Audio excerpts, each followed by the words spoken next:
Hi friends, welcome to Vaishu talks YouTube channel. ఈరోజు మా dinner special ఏంటో చూసేద్దాం రండి. Chicken curry parotta. నాకు చికెన్ కర్రీలోకి పరోటా ఉంటే సూపర్గా ఉంటుంది ఫ్రెండ్స్.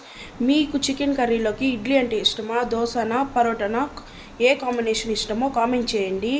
అలాగే నా ఛానల్ని లైక్ చేయండి, షేర్ చేయండి, సబ్స్క్రైబ్ చేసుకోండి ఫ్రెండ్స్.